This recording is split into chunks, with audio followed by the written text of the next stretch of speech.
Kasih karunia dan damai sejahtera Allah Bapa kita dan anaknya Tuhan Yesus Kristus menyertai saudara. Amin. Shalom, saudara-saudari yang terkasih di dalam nama Tuhan Yesus Kristus. Senang bisa menyapa saudara di tempat saudara berada hari ini, dalam dimensi yang berbeda, tetapi dalam dunia yang sama. Sebagai insan yang diciptakan untuk Tuhan, sebelum kita melakukan rangkaian aktivitas kita pada hari ini, marilah kita mengawalinya dengan mendengarkan firman Tuhan. Firman Tuhan pada hari ini tertulis pada Habakuk 3 ayat 19.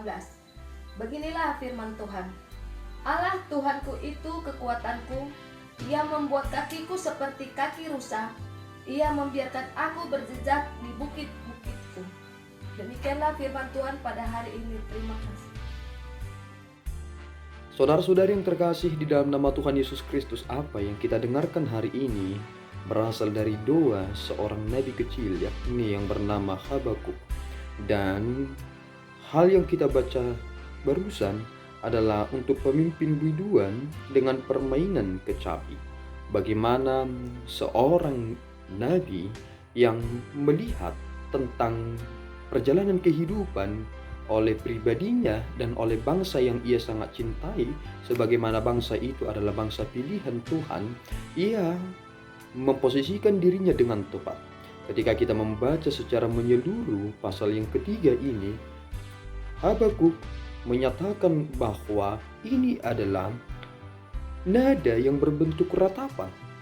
Kita mengerti bahwa ratapan itu adalah suatu keluh kesah atau suatu hal yang memposisikan diri seseorang kepada perasaan yang begitu mendalam, yang terkadang karena perasaannya yang begitu mendalam itulah yang membuat seseorang itu menjadi sangat sulit untuk move on. Dan itulah yang ia sedang sampaikan dalam peristiwa hari ini. Sebelum kita melihat kepada ayat yang ke-19, Allah Tuhanku itu kekuatanku, Ia membuat kakiku seperti kaki rusa, Ia membiarkan aku berjejak di bukit-bukitku. Dan saudaraku yang terkasih, apakah benar ketika seseorang itu memiliki kekuatannya sendiri, maka dia akan bisa tetap terus survive atau menjalani kehidupannya dengan penuh kelegaan dan selalu menjadi orang yang berada dalam posisi yang aman? Ternyata kita melihat bahwa realita itu tidak akan pernah terjadi. Mengapa demikian? Karena keterbatasan diri manusia akan kekuatannya sendiri. Seberapa besar pun dan seberapa tinggi pun jabatan seseorang, ia juga akan bisa menjadi seseorang yang berada di posisi terendah karena ia hanya bersandarkan kepada kekuatannya sendiri. Dan lihatlah bagaimana kekuatan dunia itu sering sekali mengintervensi seseorang. Ketika kita memposisikan diri kita sebagai orang yang harus dihormati, maka kita dapat mengintervensi orang lain. Dan akibatnya karena kesalahan kita juga mengarahkan orang lain untuk terjerumus kepada kesalahan bersama. Dan saudaraku, posisikanlah posisi saudara dengan tepat dan benar, sebagaimana Habakuk menyatakan itu. Meskipun segalanya bergetar, tetapi aku tetap akan memuji Tuhan. Lihatlah dalam ayat yang ke-17 sampai ayat yang ke-18, sekalipun pohon ara tidak berbunga, pohon anggur tidak berbuah, hasil pohon zaitun mengecewakan, sekalipun ladang-ladang tidak menghasilkan bahan makanan, kambing domba terhalau dari kurungan dan tidak ada lembu sapi dalam kandang, namun aku akan bersorak-sorak di dalam Tuhan, beria-ria di dalam Allah yang menyelamatkan aku. Begitu kontras dengan prinsip kita. Kita lebih senang dan beria-ria ketika kita berkelebihan, ketika kita berkecukupan. Tetapi mengapa Habakuk bisa menyatakan hal-hal dalam pemikiran yang bersifat terbalik? Ternyata alasan satu-satunya kebahagiaan oleh Habakuk adalah Tuhan sendiri. Maka saudara, apakah saudara bersyukur memiliki Tuhan yang benar dalam iman saudara saat ini? Tentu ketika itu menjadi sorotan utama dalam kehidupan saudara, maka saudara akan bisa mengerti bahwa Allah itu adalah kekuatan kita. Itu akan memberikan kita ruang yang benar bahwa Allah sendiri yang membuat kaki kita seperti kaki rusa dalam Metafora yang dipergunakan di sini, ia membiarkan aku berjejak di bukit-bukitku. Dan inilah kawasan yang kita miliki saat ini. Kita memiliki batasan dan Tuhan mengizinkan kita berada di dalam batasan itu.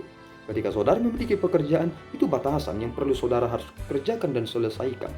Dan jika saudara memang berada di dalam Tuhan, maka saudara juga akan berjejak di bukit-bukit itu.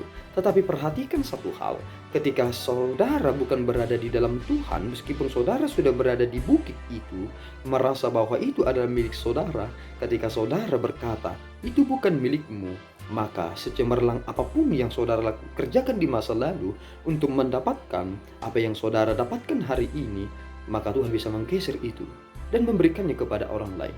Bukankah ini menjadi sumber kebahagiaan kita?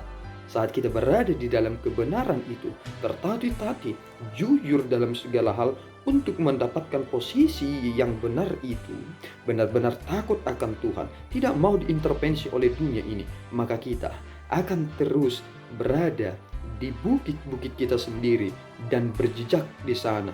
Dan lihatlah, binatang yang dipergunakan dalam hal ini, yakni rusa, adalah salah satu dari jenis binatang yang berlari dengan cepat. Ada kelebihan mereka. Dan ketika kita melihat, terkadang banyak binatang yang tidak dapat seperti rusa tersebut. Tetapi ketika kita melihat satu hal, ada kelemahan dari rusa itu juga. Ketika ia minum terlalu banyak, maka ia akan terlalu cepat untuk dimangsa oleh binatang lainnya. Dan sebenarnya ini ingin menghantarkan kita kepada pengertian yang benar bahwa memang Tuhanlah sumber sukacita itu. Memang Tuhanlah sumber kekuatan kita. Semakin saudara dekat kepada Tuhan, maka berlimpah-limpahlah pengenalan saudara akan hal yang akan saudara kerjakan di dunia ini. Tetapi jika saudara jauh dari Tuhan, maka hati-hati, iblis sedang mengintai saudara. Tuhan Yesus memberkati kita berdoa.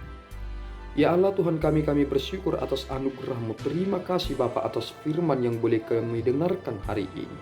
Terpuji nama-Mu Bapa, dan kiranya Engkau memelihara kami, karena Engkau adalah Allah kami, sumber kekuatan kami. Pelihara kami Bapa, sehingga kami seturut dengan kehendak Bapa, dan apa yang boleh kami kerjakan berkenan di hadapan-Mu. Terima pujian kami Bapa, dalam Yesus kami berdoa dan mengucap syukur. Anugerah Tuhan kita Yesus Kristus, kasih setia Allah Bapa, dan persekutuan Roh Kudus menyertai saudara. Amin. Tuhan Yesus memberkati.